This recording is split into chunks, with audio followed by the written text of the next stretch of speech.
Hello and welcome to Deep In Pact, a proud member of the Duff Network where we dive deep into Wildbow's most nocturnal work 5 years on. Coming up next is Elliot Diebold. And that was Urban Morehouse. And we are back to talk about Sine Die 14.9. It really feels like this is the first chapter of the endgame, right? Yeah, so from memory of how long Sine Die was, I think we've got 1 or 2 chapters left. It wasn't that long, it was only one night. Yeah, exactly. It was, yeah, also there's only 2 arcs left, so we'll just about get to dawn. Yep. But yeah, I don't know, like you're right, there's the way this chapter lends it up, it's sort of feeling like next chapter is all going to be everyone figuring out what the fuck's actually going on, and then we're going to head into arc 15, which is just going to be the first half of the clusterfuck final battle. Yeah. Like that's definitely the vibe I've gotten from this chapter. Definitely. So this chapter follows on from Mara being, captured, and Rose basically goes on ahead to the house to try and stop whatever thing is going to happen with Johannes. And Blake basically decides to heed Mara's warning and stay behind to catch up at a later point. Yep. And obviously Rose takes a much bigger group of people, which, they sort of just agree on, and it's never spoken out loud, but Blake thinks on it, and this is an important representation of him seeding this fight. Yeah. Last chapter, he's just sort of told her he's going to give up, and I think that this is him following through on that a little bit by letting her take the much bigger group. Yeah, I like that. I didn't think of it that way, because obviously the explanation in the universe makes a lot of sense. Like, Mara is defeated, so obviously they need the manpower for whatever is about to happen with Johannes. But it does very nicely mirror the fact that Rose is, by their agreement, the main one now.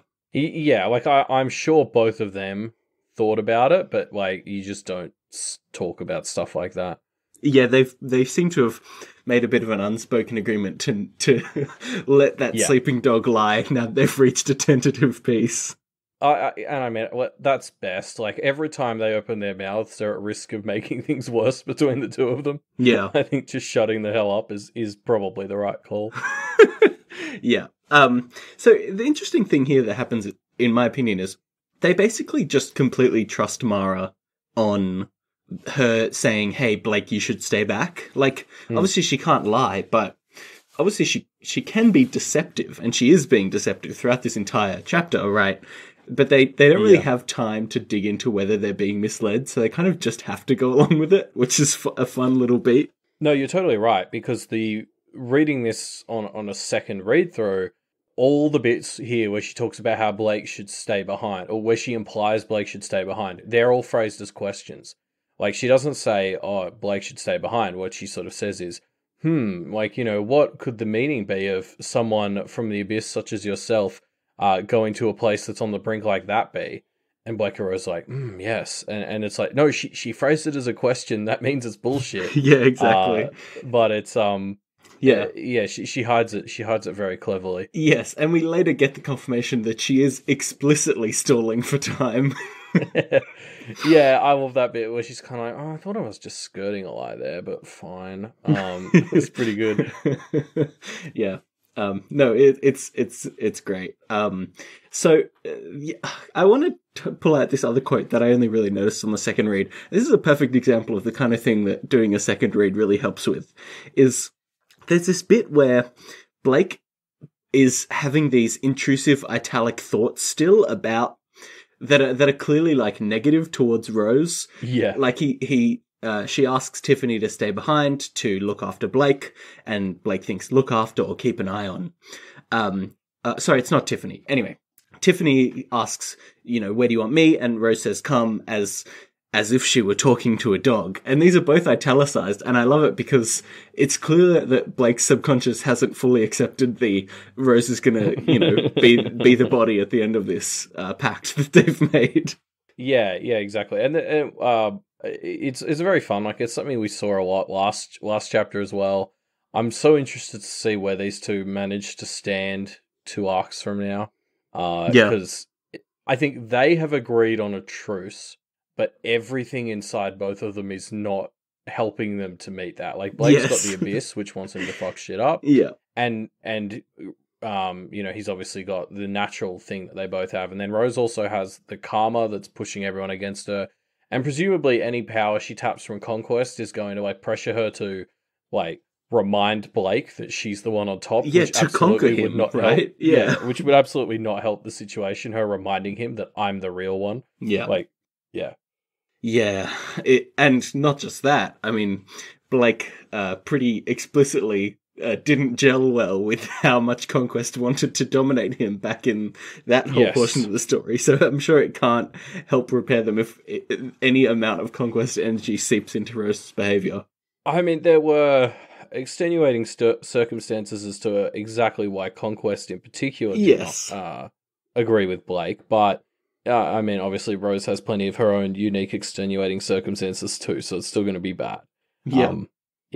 I also want to quickly talk about this thing Blake thinks on after Rose and her group leaves, which is, like, obviously something that Mara brings up later in the book later in the chapter, is this idea that what Johannes is going to offer to everyone is something they think is going to fulfill their wishes, but it's actually going to leave them with a mockery.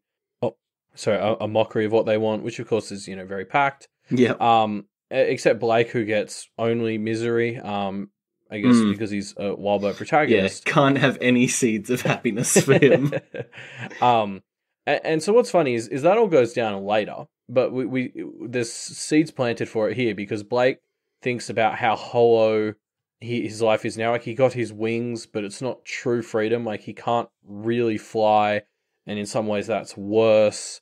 And I think that's starting to lay the seeds of him just totally buying this thing later about everyone getting a false version of what they actually want, because he's already there. Like, he's the one who's going to get not even the mockery of what he wants, and that's because he's already at the point where he's gotten the mockery of what he wants. So, like, his next step down is just getting nothing. Yeah. I think there's a number of beats throughout this entire chapter where Blake thinks about how he's not going to get a happy ending, right? And I think that's really instrumental in him not going along with what Johannes suggests later, which is basically, hey, I can give you a happy ending. And Blake is already so accepting of the fact that he's not going to get one that he just can't accept that deal. Yeah, I mean, that's true. I'm because Johannes offers that at the end of the chapter, and I'm still sitting here trying to figure out what the other shoe that was going to drop there would be. Or whether maybe Blake has been manipulated into saying no. So I don't know. I'm so fascinated to see the discussion in the next chapter, which will hopefully clear some of that stuff up. Yeah, we'll see. So basically Mara is offering Blake answers to what's actually going on here, but the price that he has to pay is time, right? While she can't lie, or they'll know if she lies, she doesn't have to say anything, so it's kind of just a bit of a waiting game. And so Mara has kind of regained her power a bit in this conversation. Yes, we're right back to patient Mara. Like, of course, Mara's found a way to turn her patience into a power position again. Yeah. It's pretty good. I really hate Mara. Not as a character. I think she's a great character, but just like, she's so irredeemable. She's possibly the most irredeemable thing we've seen since Podrick, right? Yeah, that's fair. Yeah, since Podrick, yeah, she's. I mean, that's not too long ago, I guess. Well, I guess it's a competition. I think Podrick and her are the most irredeemable things in Pact. I mean, Pose is kind of. I mean, I don't know. Even Pose, I like more than Mara and Podrick. Okay, right? Okay. I don't know. Like, oh fuck, she's just so. She takes every opportunity she can to be the biggest piece of shit possible, right? And I guess at least she's open about it, but that doesn't make it better. No. I mean, I found it pretty hard to feel sorry for her as this chapter unfolds and she loses this position of power. Yeah. So, interestingly, she is asking a lot of interesting and useful prompting questions, right? Mm. And I'm kind of not sure if she's actually trying to get Blake to think things, or if this is just like, ask the kind of questions that you don't know the answer to, but you know that he also doesn't know the answer to.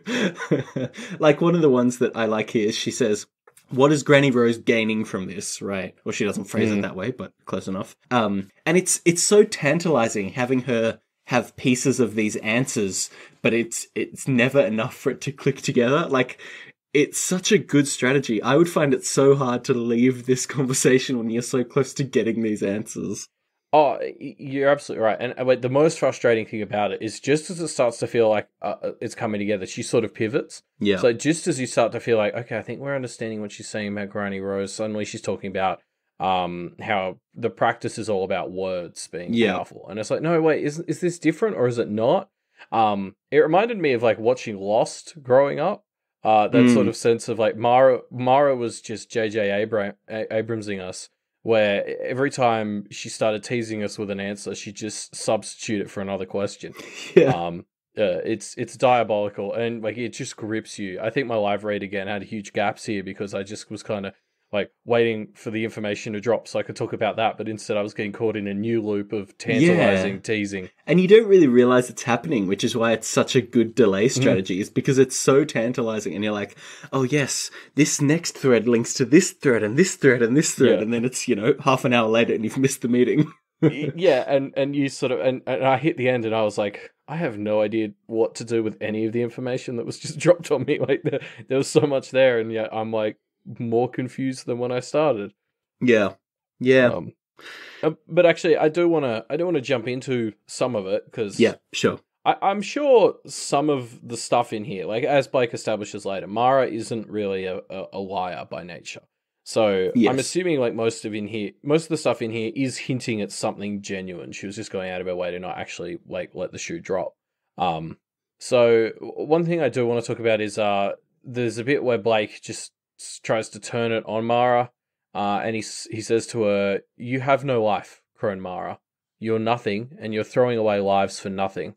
And then Mara responds, "And who are you to throw stones?" That's a pretty good burn. First of all, it's a sick burn. Like I know we hate Mara right now, but good one. Yeah. We'll pay a good burn, no matter who makes it. But like I think this fits into this whole argument she makes, because basically what we start to talk about towards the end is that the practice is all about paying a cost for some benefit, and generally I'd say the rule is the cost is greater than the reward. So basically what every type of practitioner is trying to do is find a practice that lets them min-max what they care about. Like what you want to do is pay a price you're happy to pay for a gain that you wouldn't otherwise be able to get. And I think that fits in so perfectly with all the stuff we talk about how what you practice says something about you. Because what it is in universe as well, what you're doing by defining yourself by a certain type of practice is saying, these are the things I care about, these are the things I want, and so I'm happy to pay more in this department to get a little in this other department. And so for instance, even like a Diabolus, it's sort of like you're willing to pay a fuckload of karma to get some, generally it seems to be fairly basic materialistic wishes, like, nice house and stuff. So I just love this idea of another layer of fitting into this world, the idea that your characterization fits into what type of practice that you practice. Yeah, I guess it's interesting framing it as every method of practice is a trade-off, and what the type of practitioner you are is defining what you're willing to trade off, right? Yeah, exactly. But I think that is a very like crone Mara way to think about it, because she's obviously so willing to make some of the biggest trade-offs that we would see, trading off the lives of children, for example, right? Whereas if you're a practitioner like the Knights of the Basement, the trade-off that they're making really is we're comfortable not being the most powerful, but also not giving up parts of what makes us human. And I think that's the kind of hidden trade-off is you don't need to be the most powerful person in the room. You can accept not being the most powerful in exchange for getting to keep the parts of yourself that you like. Yeah, well, and that's sort of what being a dabbler is being a dabbler is saying, I don't need that much power, whereas some of the others are saying, I need the power, and here is the price I'm willing to pay for it. Yeah. Yeah, it's interesting. I kind of want to go through and think more about what are the prices that each practitioner is paying through this lens, right? Like the Behames are paying Yeah. their time as children and also the time of their families, which seems a moderately acceptable price to pay. It's opt-in, it's not the worst system. Yeah, and you're doing it to yourself, not to others, which you can hold over someone like Mara, morally. Yeah, but then I guess the other way of framing that is it's kind of like a protection racket, Oh, you just pay in a few hours every whatever week, and in exchange we'll keep you safe because you're a Behame. Yeah, that's very true. It's a bit of a familial cult. Yeah, depends how you frame it. But I mean that's the thing is particularly when kids come into it, you're sort of grooming them into wanting to do the same kind of practice in general. Yeah. And that's again, because you as a family have decided these are the prices you're willing to pay, and you indoctrinate your children to have that same sort of mindset so they will continue the pattern. Yeah. Mara also obviously talks about Granny Rose's plan a bunch here, and I wasn't sure if I meant to be like as a reader trying to get information out of this, or is because I think Blake doesn't know like a lot of the stuff we've seen in like Alistair's interlude, for example, about how Granny Rose just wanted to spin the top and have something run into it while it was tilted. So I wasn't sure if we were meant to be like if I as a reader was meant to learn something from this, or if we're just seeing Mara talk around that knowledge that we already know. I think on the second read through, I leant more towards that. There's nothing here new for us. There's just stuff here new for Blake. But I'm not 100% sure. I mean, yeah, fair enough. I don't know either. It's kind of like I don't know. I see it as a trap to dive into, and I'm kind of like I don't want to dive into that trap. Yeah, exactly. I'm following into the trap Mara set for Blake. Is exactly what's happening here. There can't still be more Granny Rose twists in this story, surely. I mean, surely we've hit the end of those. We'll see. So Mara kind of reveals to Blake that Johannes going to Hillsglade House isn't to do any crazy power play, or it is, but not an offensive one. His real power is his words, right? His real power is he's going to make some kind of bargain, and Mara's revealing more information, but making enough lies here that she's eventually lost all of her power. And without her power, they lose the ability to detect whether she's lying or not. Yeah, which is like the whole point of all of this was to get her to lie to remove her power. So of course these things were going to get less and less powerful. Like I was a little surprised Blake didn't know that this deadline was coming up. Like he didn't even consider it until it had happened. Yeah. And it was sort of like, well, yeah, of course they were going to get less and less powerful. Like she has no power anymore. But it's obviously like it really spices up the interaction because suddenly they lose their lie detector test. And in effect, the lie detector test is something we very much come to rely on in this story. Yes. Knowing that practitioners can't lie is a very useful tool. And we see how important it is when we lose it, right? Yeah, exactly. And I think Mara, like, for all the talk of not obeying modern practitioner conventions, Mara really has a flair for the dramatic, because I feel like this is exactly how she saw this was going to go down once she started being interrogated. Her losing the ability to lie at the pivotal moment, and then, them losing their lie detector ability at the pivotal moment, and then her kind of playing off of that to continue to keep Blake on the hook. Oh, she absolutely contrived this scenario. Like she got the information out there right to the point that she needed it to be, and then sort of, I think she planned exactly for this timing to work out. Yeah. So Blake is completely unwilling to bargain with Mara, which she offers since now they can't detect her lies. And kind of as a bit of a fuck you, reveals to her that they've burned down her hag shack, which is pretty horrible. I love this moment so much. Like, it's such a good fuck you moment. She's like, now you'll have to bargain with me. And he just sort of picks her up, turns her around, and it's just like, fuck you. You have nothing. Yes. And because it's Mara, I think I'm allowed to feel good about this. Yeah, it feels a little bit shitty being so happy at her pain, but it also feels good. And it's finally, like, it's just this is the thing that finally breaks through. Yeah, she absolutely just sort of snaps here. I love it. I mean, she kind of regains her composure moderately quickly, but we've seen her be able to basically take anything in stride so far, and this is the thing that breaks her, and I fucking love it. Yeah, but it's like she doesn't come back quite normal. Like before, Yes. she was still in her version of scrapping for survival. Like Yeah. she was setting up a position of power for herself where she could try and get something. Then she's lost the house, and it kind of feels like she switches into, well, now I have nothing. So it's almost not that she's gone back to like a position of calm confidence. She's gone to a position of like emptiness. Like she's Yeah, just it's very nothing to lose, isn't it? yeah, but it's not. It's like it's not the angry nothing to lose for very long. It kind of quickly turns into just the quiet like fuck all of this, nothing to lose thing. Yeah. Yeah. Now, can we talk about Evan's reaction to this, which again is like, Yes.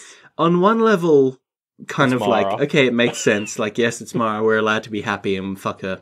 But on another level, he's very gleefully proclaiming arson, and it just didn't sit Yeah, right with me. I'm just kind of like, Evan, what's going on with you, man?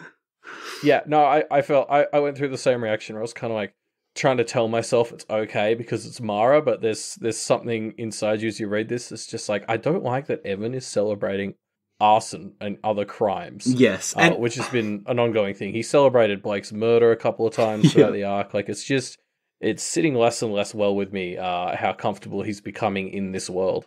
yeah, and Blake puts it down to the fact that, you know, he's still dealing with the fact that Blake is not going to be there at the end of all this, which, yes, okay, that's a pretty good reason for Evan to be not having a great time. But again, just kind of like, just doesn't sit right the way that he acts out sometimes. Yeah, I agree. So here's another fun quote from Mara. She's talking about how this deal is going to basically sour. It's going to be a real monkey's paw for everybody involved, except Blake, to which she says, "You monster, you won't even get a mockery of a wish. Nothing in the outcome will resemble anything you desire." And again, I mean, I think Blake just kind of buys it. Like, he's already thinking this, and so it just slots exactly into what he's already thinking. Yeah. I mean, obviously, we've already talked a bit about. Like, I love both the ideas you've just sort of talked about. Like the idea that everyone will get a mockery of what they really want, Yeah. and you just sort of I'm with Blake. You just sort of believe Mara because it's like, well, I've read 14 arcs of this story. Like, Yeah. that sounds about right. Yeah, it is just a classic monkey's paw kind of deal, right? Yeah, exactly. And then you're right. Like, but then Blake on top of that is just sort of like so accepting of the fact that he won't even get the mockery of what he wants. He's going to get nothing. And I mean, if you think about it, he's got nothing to pay with. I guess is my thing. Like he's like that sort of all the talk of price and stuff that we've been going through. Blake is in this interesting position now where he's got his tiny sliver of flesh in the middle of his face and maybe some eyeballs. Like he's got nothing left to pay. Like he talked about how he always sacrifices bits of himself. I think that's been his payment for being part of the practice, and like that's the thing. He's running out of funds. Well, yeah, I mean, the deal that he made with the Abyss most recently was, you know, I'll get you something else. My presence in the world is going to feed you somehow, right? And so he's kind of taken this line of credit as a debt where the collateral is that he's just going to fuck somebody else up or something. You don't really know. Yeah. So yeah, I guess we're getting to the point where all he's got left is debt to rack up, right? Pretty much. Or, I guess, people to trade in, like Evan or the Cabal or something. I don't know. Yeah, but God, speaking about having gone too far, like that's when I'd have no issues with Rose and Alistair stepping in if that's the road he ends up going down. I mean, yeah, that's fair enough. So Blake at this point kind of realizes, okay, I'm just being played here. Like, enough is enough. And so he flies off, leaving the rest of the group behind to kind of catch up. He rushes back, flying to the house. He arrives there and sees that he's almost too late. Johannes has made his case, and everybody is already on board. Yeah, I think the way it's phrased, we're meant to get the impression that Jeremy is like on board, as in he's said yes. Yes. Whereas Alistair and Rose are more kind of in the, I don't know, he's talking a lot of sense phase, but they haven't actually said yes yet. Yeah, they haven't said yes yet. Like the deal hasn't been agreed upon, but it seems like they don't have any reason not to say yes. Yeah, whereas I got the impression Jeremy has already said yes. Yeah, And you can sort of see, I guess, I'm working off assumptions as to what the offers to all of them are. I mean, to Jeremy, it's presumably something to do with Sandra. Mara even says as much. With Alistair, I wonder if Johannes is offering him succession and being the right hand man. Yeah, I think all you need to offer Alistair is, hey, you're the lieutenant, you're the second in command, and he'll be pretty happy with that. Like, let's be real, the Behames are kind of natural second in commands. Yeah, well, and I just think, like, Alistair does sort of want the peace, and we've talked so much about the junior council, and Mara even references them.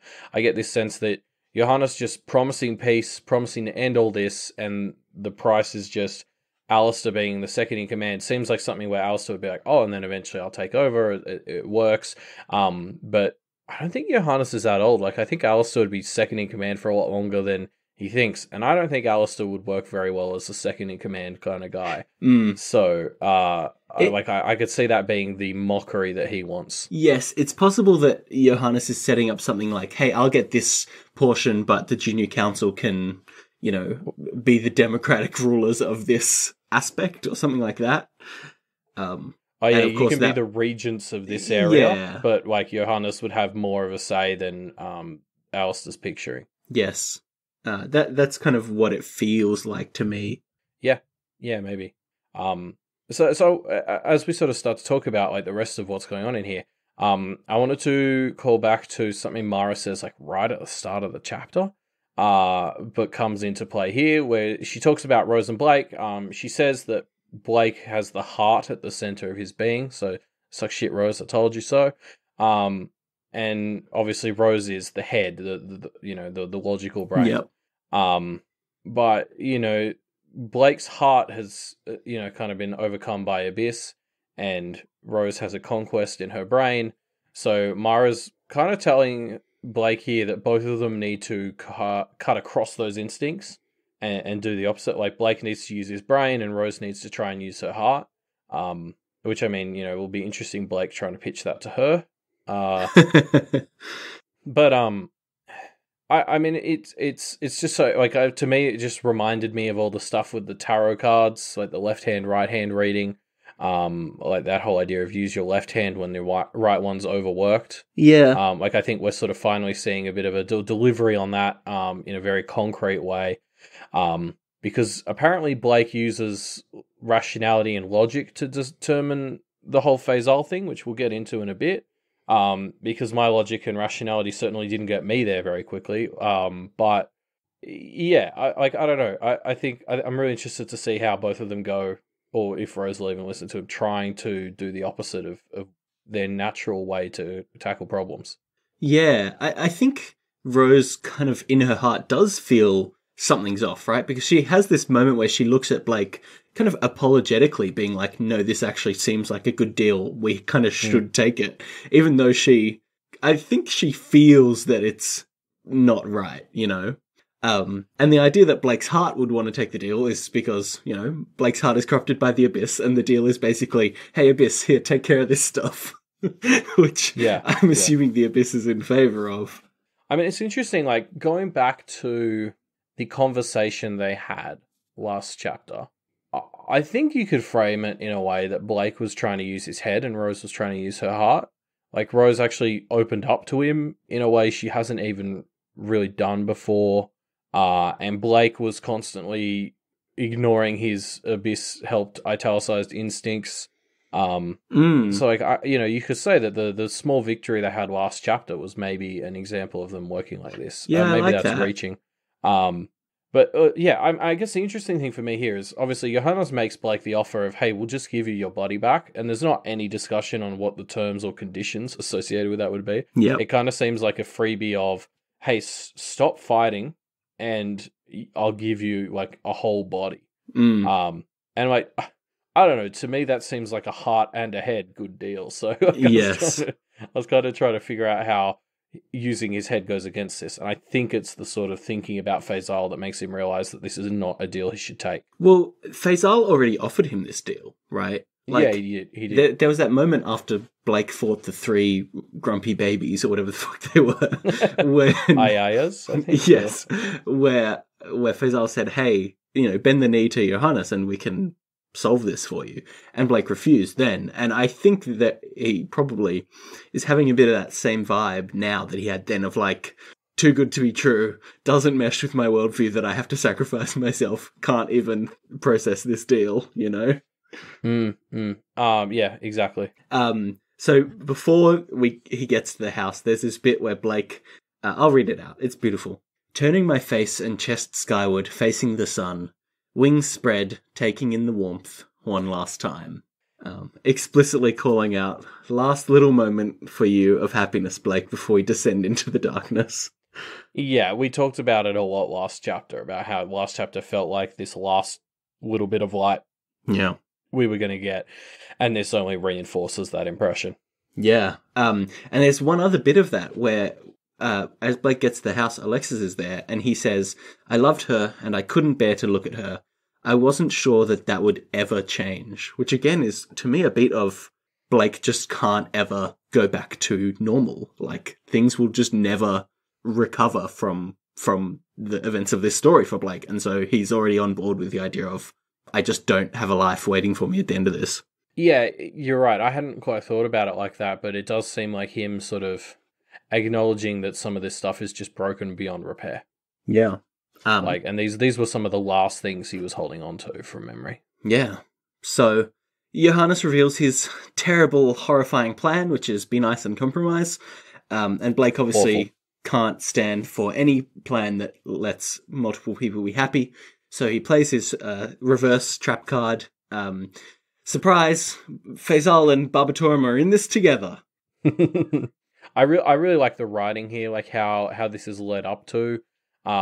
Blake and kind of by extension Walbo go through this list of the whole story and how often Blake has, had friends turn into enemies and vice versa. Yes. And of course, like, as it's going, you're kind of like, I don't understand exactly where this is going. Like, is he going to decide that Johannes is his friend or something? Yeah, and which then, also could work. Yeah, and then there's just obviously this galaxy brain declaration that Faisal is in league with Barbatorum. The thing I love about it is you really get the vibe that Blake is just kind of making a stab at this as he's figuring it out. It's like, so he's projecting confidence because he feels that he needs to, but he really isn't confident in this being the secret twist. No, it's a classic Blakeism of, okay, that makes sense. I'm just gonna go off it as gospel. Yeah, but I think the reason it works, to me at least, is it was either last chapter or the chapter before where we had those 2 mentions of enemies or somebody that Blake having twice this night, things that he thought were allies turned out to be enemies with Podrick / Mags and with Corvidae / Alexis / Corvidae, whatever. And then he thinks, I hope it won't happen for a third time as he looks at Rose. And then this kind of pays that off, right? He's thinking again about enemies and allies, and now this third time is instead Faisal as the theoretical ally or / enemy, I guess, turning out to be an even worse enemy / ally to Barbatorum. Which I hadn't thought of that. I really like it. Yeah, I think it's a fun third beat that pays off in Blake's subconscious as we see this unfold. Yeah, I agree. So, and I mean, do you buy this theory? What do you think? I do, honestly. Like, it's bonkers. I really struggled with the whole, this is meant to be Blake using his brain in like a very logical way. Yeah. And just the way he sort of leaps from all these points that are associated with it to this is the truth. There was a big whiplash for me. And so it took me a while to try and reconcile this with any sort of logic that I can put together. And I guess we'll talk about that. But, it took a while for me to sort of buy it on any logical level, but I still kind of immediately bought it as like, okay, like I've learnt to trust Blake with this sort of thing, and that is like a fantastic twist. And the more I've thought about it, the more I'm sort of like, okay, I can see why this might be a thing. Yeah, fair enough. I guess the Blake goes. Well, the line is Blake. I think the key line to me is Blake thinks my instincts were the problem, right? Assumptions and labels were ruinous here, and I think the core assumption that's being challenged is angels and demons, they're at war, right? Yes. Yeah. Well, like they are held up as opposite ends of the spectrum, as kind of ultimate chaos, ultimate order, and we're challenging this assumption that those are opposites and Yeah. they can't ever mix. Yeah. But yeah, so that's the end of Sine Die 14.9. Yeah, we'll have to see how this bold declaration plays out next chapter.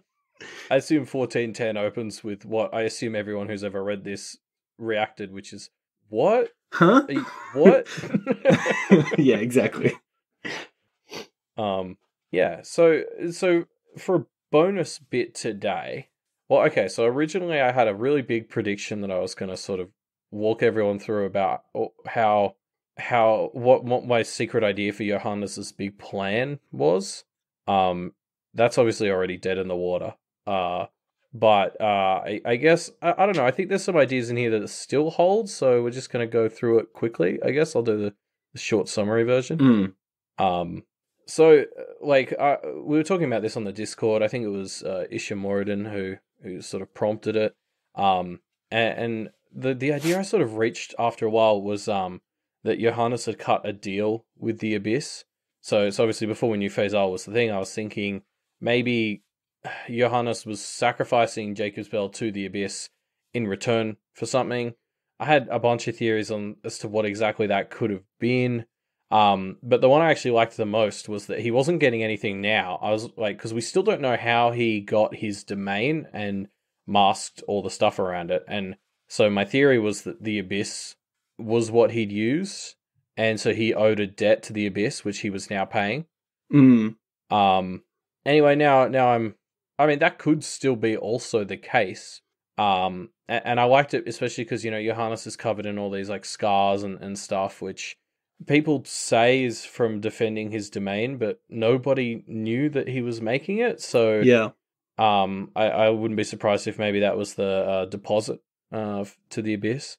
Yeah, yeah, that could be right. It could still be true. It feels a lot less likely to me now that Johannes isn't actually the big bad. I hate to say this, but maybe Johannes isn't secretly a piece of shit. No. I mean, there's still all the weird imagery of the pipes and the kids, so I'm not willing to give him full amnesty just yet. Sure. But yes, obviously, I think maybe he is actually not the worst, as I've kind of just written him off as being the whole story.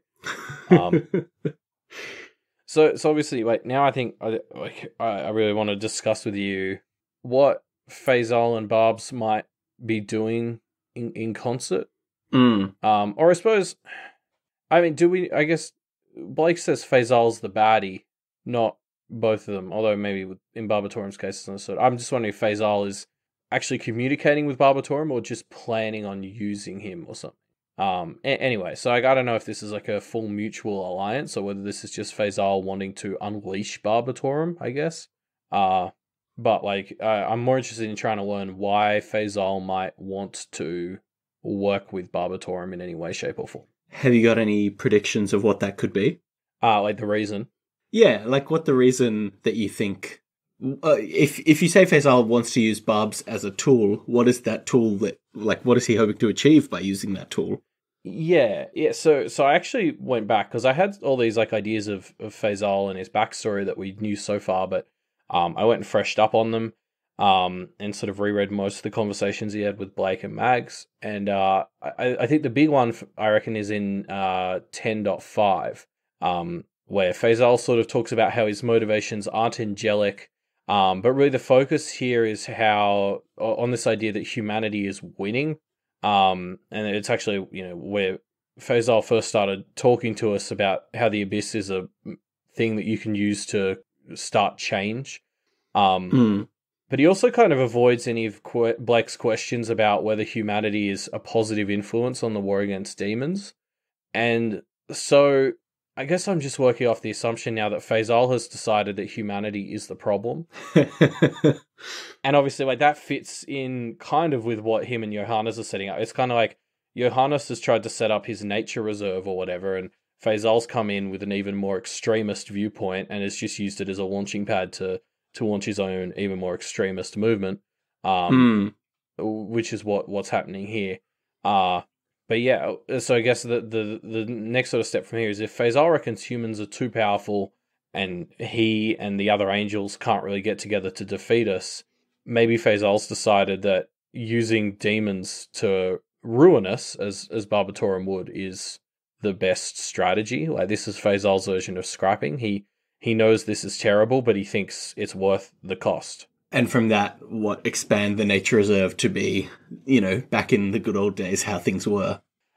Maybe. Like, at the very least, I think he just wants to take humans down a peg. Like, it's been set up how much humanity is defining the world. We've even talked about that so much more recently, about how, like, all the others in areas were getting more and more intelligent. Yes. When humans showed up. And so there's maybe just a lot where he may not necessarily want to completely eradicate humans. Maybe he does, but he definitely wants to tilt the scales back in the favor of the others and the old ways a fair bit. Yeah. Yeah, that's a good transition then from what we were talking about with Mara, right? Because Mara was talking about humans being shit and how things were much better back in the day. Yeah, like I think we talked about how the Duchamps are like, the current system needs to stay. And then Mara represented this idea of, the old ways are the good ways. And it kind of feels like we've just immediately cut her down, and we're now moving on to Faisal, who's an even bigger representation of that. And on all the stuff as well about others getting more intelligent, like, presumably, I think Faisal, he talks about how he was the gatekeeper, like, well before humanity and stuff. And we've got, like, the original demons. I wonder if new demons and new angels that spring up are more intelligent, and that's making this arms race worse. Like, that could be part of his motivation. If the angels and the demons, like the new versions and the new imps, are smarter and smarter because of humans' influence, that's going to make things worse and worse. The analogy I kind of kept coming back to was the idea of, like, computer viruses and antiviruses. Like, there's this idea of as new technology comes out or something, what usually happens is the virus gets made first, and then the antivirus companies have to react. And so if the demons are getting smarter and smarter as they're being born, and maybe the angels are too, but the demons kind of get to make the first move. And in fact, that's actually how I've retconned not understanding, like, when Faisal originally said that an equal angel and an equal demon, like, wouldn't necessarily be on par. Like, I think maybe this is the sort of thing he was talking about. Like, the angels are reactive and the demons are proactive, and maybe that's the difference there. Yeah, that makes sense. Because then the angel is always going to be a step behind at an equal level, the demon. Yeah, exactly. And so, like, that is something I could see that is becoming more and more of a problem as smarter demons and angels are being born. Okay. A lot of stuff to unpack there, and we'll see how it pans out, I suppose. Yeah. I'm so excited for this next chapter where I assume we all convince everyone of the truth, and then Faisal probably jumps in at the end to just tell everyone how fucked they are. We'll see, I suppose. But that's the end of Sine Die 14.9. If we want to tune in to see Faisal tell everyone how fucked they are next chapter, then you'll have to come back next time, I guess. Yes. So in the meantime, it'd be great. I know the show's starting to wind down. We're reaching the end. But any reviews on Apple Podcasts, Stitcher, Spotify, etc., they boost the publicity of the show, which in turn boosts the publicity of Pact. Heck yeah. We get more and more people involved in the community. Yes. If you want to leave your thoughts on this episode, leave us a review. Or you can leave them in the discussion thread. I would normally say to put your Q&A questions in there, but you're too late. We're doing it next chapter, and this episode isn't coming out until after we've already recorded, I'm afraid. So I'm sorry about that. But hey, tune in soon for a new episode with a Q&A in it, so that'll be fun. Yes, and obviously we already talked about this last episode, but All Packed Up is going to be a big thing. We've released some more stuff, so you don't just get to leave us your thoughts anymore, but like we're taking ideas for various activities and suggestions on other things. So yes, as we mentioned last episode, we have that Google form link, and that'll be linked in the description of this episode as well. So you can look for that in the show notes down below. While you're looking for things, look for our Twitter, @MediaMD Podcast. Why not follow us? You never know what stuff might go up on there. Surprise. Live reads. Yeah, probably. It's live reads. Yeah, and doformedia.com is the place to go if you've had enough Deep Impact and you want some other great podcasts. Most of them are off this week, not going to lie, but Media MD, they're still there. They just did the night before for their Christmas episode. Yeah. If you can't get enough Deep Impact, you can go to patreon.com/doofmedia and support the network. Now, the reason I say this is because there is theoretically a price point at which, if you pay us enough money, we'll do another version of Deep Impact, probably called Deeper Impact, where we do the whole thing again. Now, I don't know what the amount that we would have to receive in donations for that to happen is, but there theoretically is an amount, you know? Well, there's only one way to find out. Yeah, exactly. So support the network on Patreon and say explicitly, this money is for Deeper Impact. And if it hits, I don't know, an extra, $5,000 a month, $10,000 a month, that'll probably be enough for us to want to do it. Yeah, so, while we're talking about donations, obviously, Wildbow spits out a lot of words a week, and if you head on over to patreon.com/Wildbow, you can keep him doing the churn. Yes, yeah, and speaking of things going on forever, like this evening, the next episode of Sine Die, our discussion on Sine Die 14.10, will be coming out on Monday the 30th. Right, New Year's Eve, we call it. So stay tuned for that. And I hope you guys are having a wonderful holiday season. Yep, we'll see you then. See ya.